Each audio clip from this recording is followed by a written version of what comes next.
dear students. So today's topic is accountancy. आज हम लोग accountancy पे discussion करेंगे.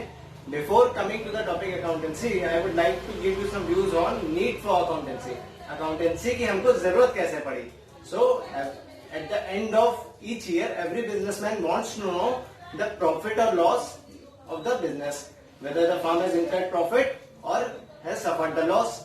What are the position of liabilities? What are the position of assets? ये सारी चीजें जानना बहुत जरूरी होता है. जब भी फर्म बिजनेस शुरू करती है, हम भी अगर बिजनेसमैन है तो हमारा पर्पस क्या है? हमारा पर्पस होगा प्रॉफिट अर्न करना. और साथ ही साथ हमको जब प्रॉफिट अर्न करना पर्पस है तो हमको ये भी तो पता होना चाहिए कि फर्म ने कितना प्रॉफिट अर्न करा है, कितना लॉस अर्न करा है, हमारी लायबिलिटीज क्या है, हमें कितने लोगों को उधार देना है, कितने लोगों से उधार लेना है, हमारा नुकसान कितना हुआ है. ये सारी चीजें जाननी होगी. हमारे पास स्टॉक कितना रखा है, कितना स्टॉक हमको बनाना है, हमारे गुड्स की कॉस्टिंग क्या होगी, उस कॉस्ट पे कैसे वर्क करेंगे, उस कॉस्ट को कैसे रिड्यूस करेंगे. इन सभी चीजों का एक ही आंसर है. The answer to all those several question is one, that is accountancy. इन सारे क्वेश्चंस का आंसर है एक, जो कि है अकाउंटेंसी. तो हम लोग अकाउंटेंसी क्यों करते हैं, ये वजह है अकाउंटेंसी करने की. और इसके साथ ही साथ हमको कोर्ट ऑफ लॉ में अगर हम बात करें टैक्स के पॉइंट ऑफ व्यू से देखें, सेल्स टैक्स हो गया, इनकम टैक्स हो गया हमारा, तो वहां पे भी अकाउंटेंसी के बुक्स ऑफ रिकॉर्ड जो होते हैं, बुक्स ऑफ अकाउंट्स होते हैं हमारे, वो एज अ प्रूफ काम करते हैं वहां पे. तो अकाउंटेंसी इसलिए बहुत ही जरूरी चीज है. जब भी बिजनेसमैन कोई बिजनेस, जहां वर्ड बिजनेस आएगा वहां अकाउंटेंसी आ जाएगी अपने आप, कि बिजनेस हमको शुरू करना है तो उसके लिए अकाउंटेंसी बहुत जरूरी है. क्यों जरूरी? क्योंकि उससे प्रॉफिट और लॉस का हमको पता चलता है. अच्छा, अकाउंटेंसी की डेफिनेशन भी है. अकाउंटेंसी की डेफिनेशन कई अलग अलग डेफिनेशन है, बट एक कॉमन डेफिनेशन पे बात करें या सभी जगहों पे जो डेफिनेशन यूज होती है वो AICPA की है, American institute of certified public accountants of India. जैसे यहाँ पे ICAI है, वैसे अमेरिका में AICPA है. तो वो क्या कहता है? वो कहता है accounting is the art of recording, classifying and summarising. Accounting is the art of recording, classifying and summarizing in a significant manner in terms of money, transaction and events which are in part at least of a financial character and interpreting the results thereof.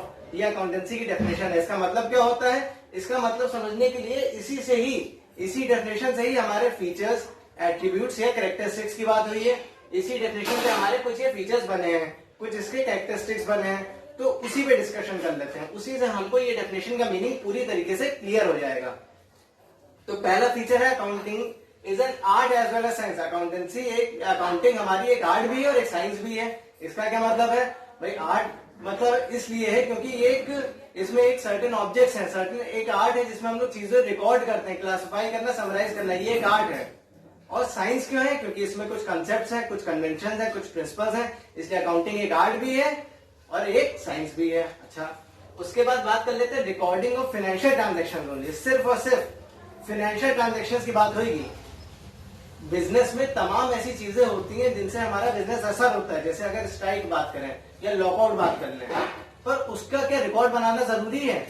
जरूरी बिल्कुल नहीं है. क्योंकि जब business के characteristic की बात आती है तो वहां हम लोग कहते हैं कि सिर्फ और सिर्फ हमें फाइनेंशियल ट्रांजेक्शन को रिकॉर्ड करना है. और जब फाइनेंशियल ट्रांजेक्शन की बात हो रही है तो सिर्फ फाइनेंशियल नेचर की बात होगी, फाइनेंशियल नेचर की बात होगी. और अब मान लेते हैं दो लोगों के बीच में लड़ाई हो गई, काम रुक गया बिजनेस का, या हमारे आपसी संबंध किसी हमारे कंपटीटर से खराब हो गए, या हमारे सप्लायर से, डीलर से खराब हो गए, हमारे बिजनेस में उसका इफेक्ट पड़ रहा है. या अगर ये इस टाइम लॉकडाउन की परिस्थिति चल रही है देश में, तो उसकी अगर हम लोग बात कर लें, ये तमाम ऐसे इश्यूज होते हैं जिनसे हमारा बिजनेस इफेक्ट होता है. पर उनको जब तक कि वो फाइनेंशियल नेचर के नहीं होंगे, जब तक कि फाइनेंशियल नेचर के नहीं होंगे, तब तक कि उनको रिकॉर्ड नहीं करेंगे, लाख उनसे बिजनेस हमारा कितना भी इफेक्ट हो. इसी का ही एक पॉइंट है recording in terms of money.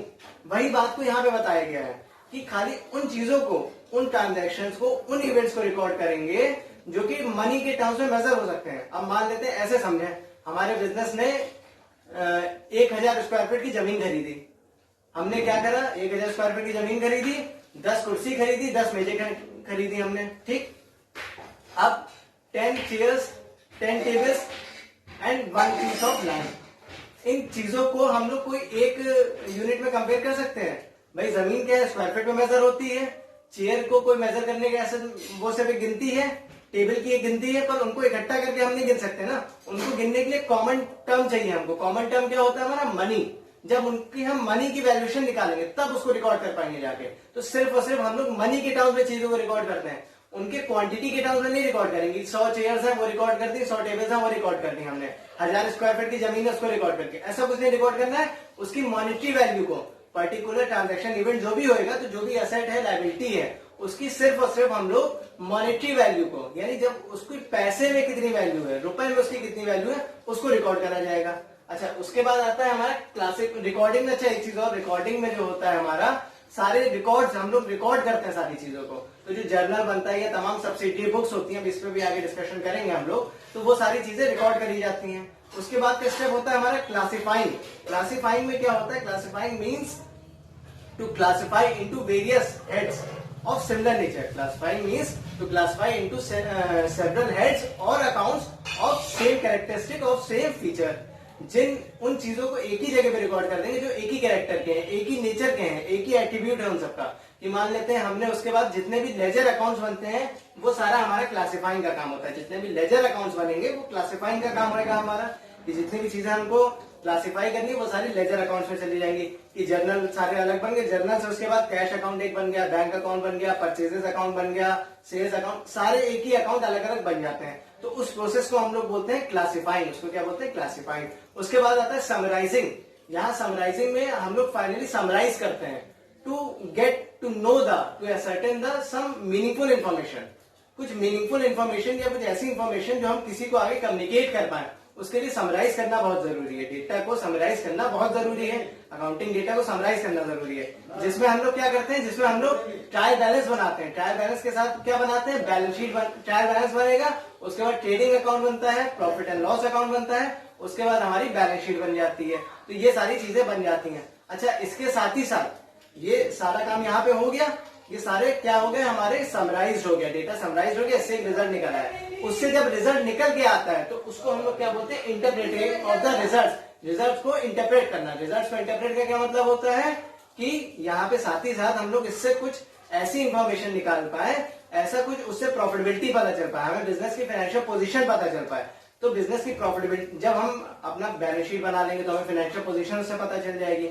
और जब हम पीएल अकाउंट कंप्लीट कर लेते हैं जिसमें ट्रेडिंग और पीएल दोनों ही आ जाते हैं, तो उससे हमें बिजनेस का प्रॉफिट और लॉस पता चल जाता है।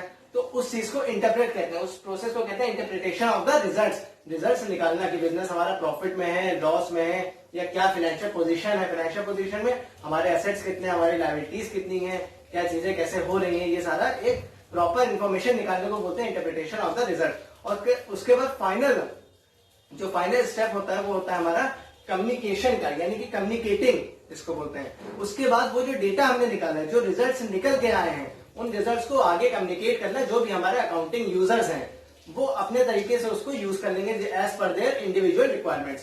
तो यहाँ पे ये हमारा अकाउंटिंग का काम पूरा हो जाता है। ये अकाउंटिंग की डेफिनेशन और फीचर्स यहाँ पे मैंने कवर करे हैं।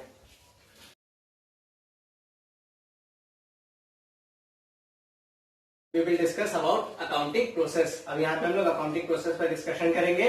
अकाउंटिंग प्रोसेस को हम लोग अकाउंटिंग साइकिल भी कहते हैं, प्रोसेस ऑफ अकाउंटेंसी भी कहते हैं। इसमें क्या क्या स्टेप्स होते हैं उन पे डिस्कशन यहाँ पे चलेगा। सबसे पहले हम लोग ट्रांजेक्शन, जितने भी हमारे ट्रांजेक्शन होते हैं उनको एक जगह पे इकट्ठा कर लेते हैं। All the transaction are collected at one place. Then afterwards, after that transactions are recorded in the books of original entry, that is journal. Then the transactions are classified into the ledger account, and after that all the accounts are summarized in a significant manner. All the accounts are summarized in a significant manner. So this is the process of accountancy. This is the process of accounting or accounting cycle. So let's begin from journal। journal entries में क्या होता है? हम लोग recording का काम करते हैं। journal entries में रिकॉर्डिंग का काम करते हैं। जब बिजनेस फर्म छोटी होती है, कोई छोटी बिजनेस यूनिट है, तो उस केस में हम लोग क्या करेंगे? सिर्फ और सिर्फ जर्नल बना के ही काम चल जाता है।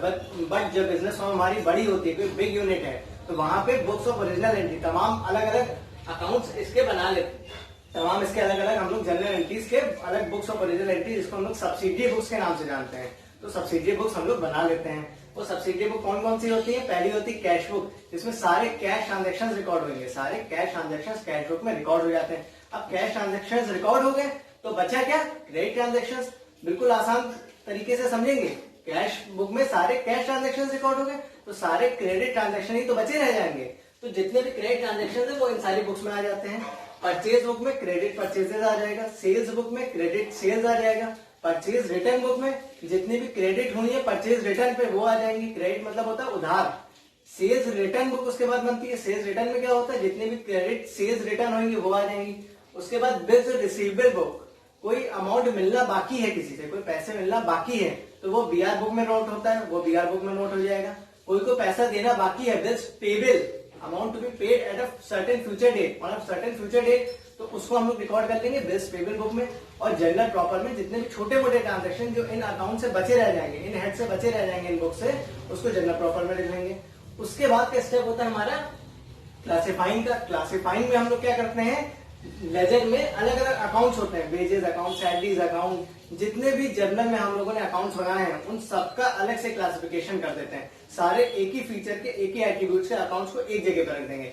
सैलरी अकाउंट में सारे सैलरी के ट्रांजेक्शन आ जाएंगे, वेजेस अकाउंट में सारे वेजेस के ट्रांजेक्शन आ जाएंगे, कैश अकाउंट यहाँ पे ऑलरेडी बनता है, या कैश बुक से भी काम चलाया जाता है बहुत से बिजनेस फर्म में, कैश बुक या कैश अकाउंट लमसम एक ही चीज है, ठीक।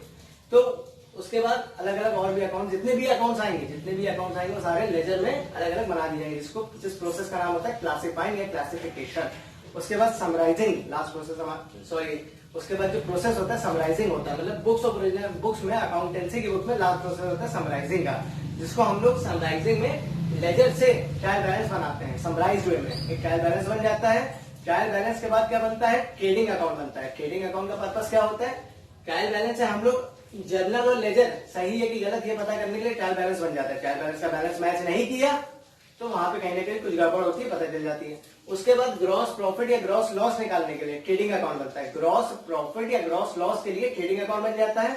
उसके बाद P&L अकाउंट बनता है, that is profit and loss account, जिसमें हम लोग पता ये करते हैं कि नेट प्रॉफिट निकलना है या नेट लॉस निकल के आएगा। नेट प्रॉफिट या नेट लॉस के लिए प्रॉफिट एंड लॉस अकाउंट हम लोग बनाते हैं। और उसके बाद बैलेंस शीट बनाते हैं to check the financial position of the business. Profitability का सारा काम प्रॉफिट एंड लॉस ने क्लियर कर दिया। इससे हम लोग क्या पता करते हैं, प्रॉफिटेबिलिटी